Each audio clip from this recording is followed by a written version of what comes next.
Imagina un lugar tan inhumano, tan escalofriante, que sus propios creadores intentaron borrarlo de la historia. Un laboratorio donde el dolor era ciencia y la muerte una rutina diaria. Este lugar existió, y lo más escalofriante es que fue real. Bienvenido a la historia prohibida de la Unidad 731, la fábrica de horrores del Japón imperial. Todo comenzó en los años 30, en el corazón de la Manchuria ocupada por Japón. El mundo apenas sospechaba lo que se gestaba en Harbin, una ciudad del noreste de China. Allí, entre campos nevados y valles desolados, nació el proyecto más oscuro del Imperio del Sol Naciente, la Unidad 731, oficialmente conocida como el Departamento de Prevención Epidémica y Purificación de Agua del Ejército de Kwantung, un nombre inocente para un infierno en la Tierra. A cargo estaba Shiro Ishii, un médico brillante, ambicioso y despiadado. Un patriota que creía que el poder militar japonés debía basarse no solo en armas convencionales, sino en armas biológicas capaces de exterminar ciudades enteras sin disparar una sola bala. Convenció al alto mando de que la guerra del futuro se libraría con bacterias, virus y venenos invisibles. El gobierno japonés aceptó y le dio todo lo que pidió.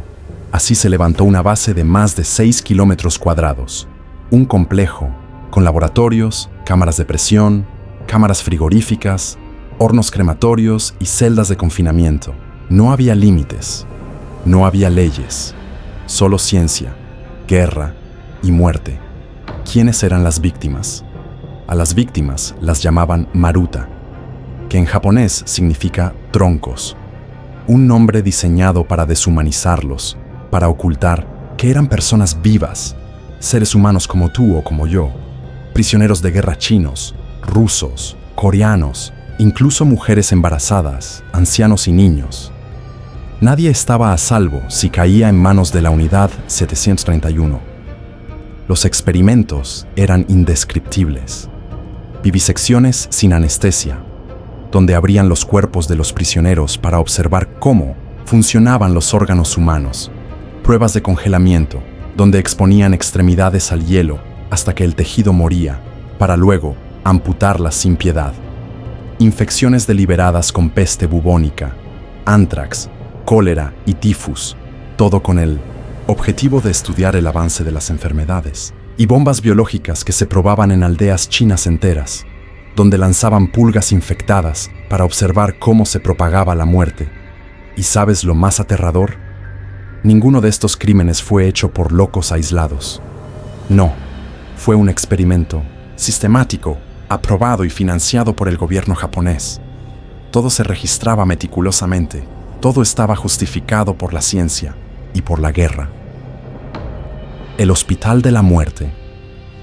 La Unidad 731 no solo era un laboratorio, era también un hospital, pero allí no se curaba, se desmembraba. En una de las salas más recordadas, los médicos extraían órganos de personas vivas para estudiar el dolor, la resistencia y el funcionamiento interno bajo condiciones extremas. ¿Qué pasaba si te quitaban el hígado mientras aún estabas consciente? ¿Cuánto tardaba el corazón en detenerse si te drenaban toda la sangre? Allí lo averiguaban. Se dice que incluso realizaron experimentos de trasplantes forzados entre personas, como intercambiar brazos y piernas entre cuerpos, solo para ver qué pasaba. La ética médica simplemente no existía. ¿Sabes qué es aún más perturbador? El silencio, la complicidad del olvido. Mientras el mundo miraba hacia Europa, hacia los campos de concentración nazis, en Asia se gestaba otro infierno del que casi nadie hablaba, porque cuando la Segunda Guerra Mundial terminó y Japón se rindió en agosto de 1945, la historia de la Unidad 731 no salió a la luz. ¿La razón?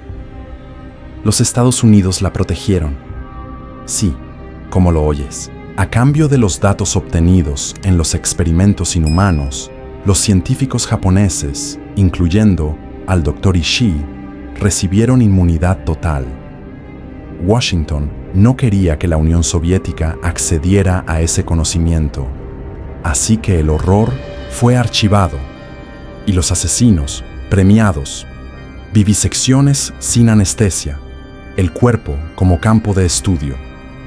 Uno de los procedimientos más frecuentes en la unidad 731 eran las vivisecciones. No eran realizadas en animales, eran hechas en humanos, sin anestesia. Los científicos, con bata blanca, cortaban a los prisioneros mientras estaban conscientes. Estudiaban cómo reaccionaban sus órganos ante enfermedades, heridas de guerra o envenenamientos. ¿Por qué sin anestesia? Porque argumentaban que esta interfería en la pureza de los resultados. Imagina estar amarrado a una mesa metálica, sentir el filo del bisturí abriéndote el abdomen, sin poder moverte, gritar o defenderte, escuchar los comentarios clínicos, mientras tu cuerpo se convertía en experimento. La fábrica de la gangrena. En otra sección del complejo, los científicos querían entender cómo soportaba el cuerpo el frío extremo. Allí, sumergían extremidades humanas en agua helada o las exponían al viento gélido del invierno manchuriano. Una vez congeladas, golpeaban las extremidades con objetos de metal para verificar si estaban lo suficientemente duras como un bloque de hielo. Luego, las descongelaban lentamente. O no, a veces simplemente amputaban. El objetivo: estudiar la gangrena, la necrosis y el deterioro de los tejidos vivos. Aquellos a quienes se les amputaban brazos o piernas eran mantenidos vivos, solo para repetir el experimento con la otra extremidad. Shiro Ishii estaba obsesionado con las armas biológicas. Quería convertir enfermedades en armas silenciosas que pudieran eliminar ciudades enteras sin disparar una sola bala. Por eso se infectó a cientos de prisioneros con peste bubónica, anthrax, cólera y tifus. ¿Cómo lo hacían? A veces inyectaban directamente los virus o bacterias en las venas de los prisioneros. Otras veces los obligaban a respirar esporas contaminadas. Pero el método más atroz era liberar pulgas infectadas. Se criaban millones de pulgas portadoras de la peste. Se colocaban en bombas especiales y se lanzaban sobre poblaciones chinas para ver cómo se desarrollaban las epidemias reales. Ciudades enteras fueron contaminadas. Miles murieron fuera del laboratorio. Todo bajo supervisión científica, experimentación con armas químicas y explosivos. En el complejo también existían campos de tiro, donde se ataban prisioneros a postes. Allí eran atacados con lanzallamas, granadas, gases tóxicos y otros. Ver cómo reaccionaba el cuerpo humano ante diferentes tipos de municiones y armas químicas. ¿Qué órgano era más vulnerable? ¿Cuánto tiempo tardaba en morir una persona? ¿Cómo afectaban los gases a los ojos, a los pulmones, al sistema nervioso? Era una ciencia de la guerra, pero ejecutada con métodos de tortura. Un laboratorio militar, disfrazado de experimento clínico. Testimonios silenciados. A pesar del esfuerzo por ocultar la historia, algunos testimonios sobrevivieron. Soldados rasos, enfermeros y asistentes contaron en juicios posteriores lo que habían visto. Uno de ellos dijo: al principio vomité, luego dejé de sentir. El olor a carne quemada, los gritos, se volvieron parte de la rutina. Otro declaró: a veces los prisioneros lloraban y suplicaban, les tapaban la boca. Nadie quería escuchar.